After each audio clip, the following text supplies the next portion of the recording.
Hi friends, welcome to lucky Telugu రుచులు. ఈరోజు మనం చికెన్ లివర్ ఫ్రై తయారు చేసుకుందాం. నేను చేసే హోమ్మేడ్ గరం మసాలా వేసి చేయండి, సూపర్ టేస్టీగా ఉంటుంది. నేను చికెన్ లివర్ 1 kg తీసుకున్నాను. చికెన్ లివర్లో హాఫ్ స్పూన్ పసుపు, 1 స్పూన్ సాల్ట్, హాఫ్ నిమ్మ చెక్క పిండుకొని చేత్తో బాగా కలుపుకొని వాటర్ వేసుకుని 2-3 సార్లు చికెన్ లివర్ని క్లీన్ చేసుకుని పక్కన ఉంచుకోవాలి. ఇలా చేయటం వల్ల చికెన్ లివర్ నీచు వాసన రాకుండా ఉంటుంది. ఇప్పుడు గరం మసాలా తయారు చేసుకుందాం. ఒక కడాయిలో 2 స్పూన్ల ధనియాలు, హాఫ్ స్పూను జీలకర్ర, 4 లవంగాలు, 2 దాల్చిన చెక్కలు, హాఫ్ స్పూన్ షాజీరా వేసుకుని స్టవ్ను సిమ్లో పెట్టుకుని 10 మినిట్స్ ఫ్రై చేసుకోవాలి. 10 మినిట్స్ తర్వాత స్టవ్ ఆఫ్ చేసి 1 స్పూను గసగసాలు వేసుకోవాలి. ఎందుకంటే గసగసాలు మాడిపోతాయి కనుక స్టవ్ ఆఫ్ చేసి వేసుకోవాలి. ఆ కడాయి వేడికి గసగసాలు మంచిగా ఫ్రై అవుతాయి.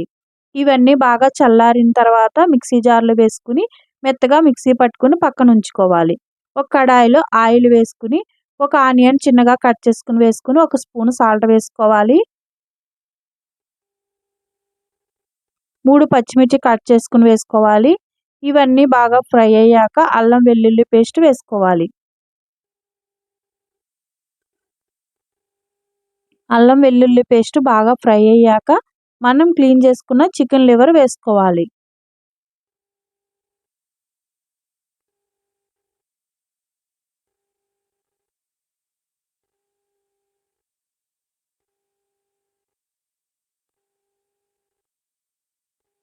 ఒకసారి మొత్తం అంతా కలుపుకొని హాఫ్ స్పూన్ పసుపు వేసుకుని బాగా కలుపుకొని ఒక 10 నిమిషాలు మూత పెట్టుకుని స్టవ్ను సిమ్లో పెట్టుకుని ఉడికించుకోవాలి.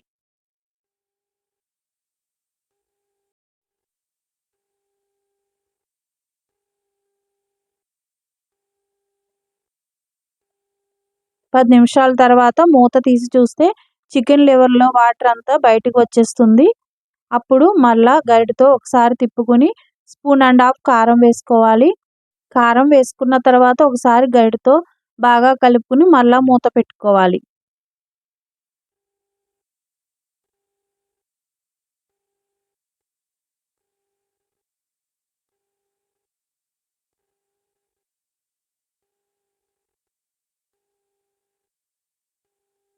పది నిమిషాల తర్వాత మూత తీసి సాల్ట్ తక్కువైతే సాల్ట్ వేసేసుకోవాలి. మనం గ్రేవీగా ఉన్నప్పుడే సాల్ట్ తక్కువైతే సాల్ట్ వేసుకుంటే సాల్ట్ బాగా కలుస్తుంది.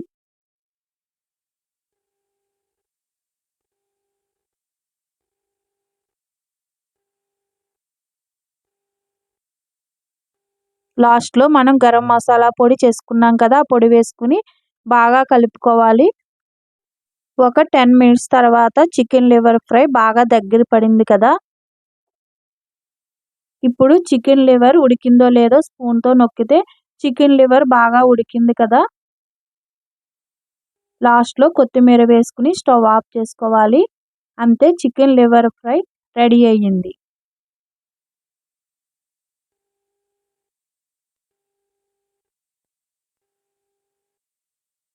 ఇప్పుడు ప్లేట్లో వేసుకుని చికెన్ లివర్ ఫ్రై తీసుకుని ఆనియన్ను నిమ్మకాయ పిండుకుని తింటే ప్లేట్ అంతా ఖాళీ చేసేయచ్చు. అంత టేస్టీగా ఉంటుంది.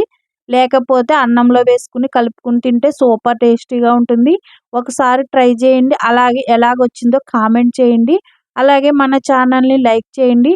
మీ ఫ్రెండ్స్ అండ్ రిలేటివ్స్ షేర్ చేయండి. సబ్స్క్రైబ్ చేయండి. Thank you for watching.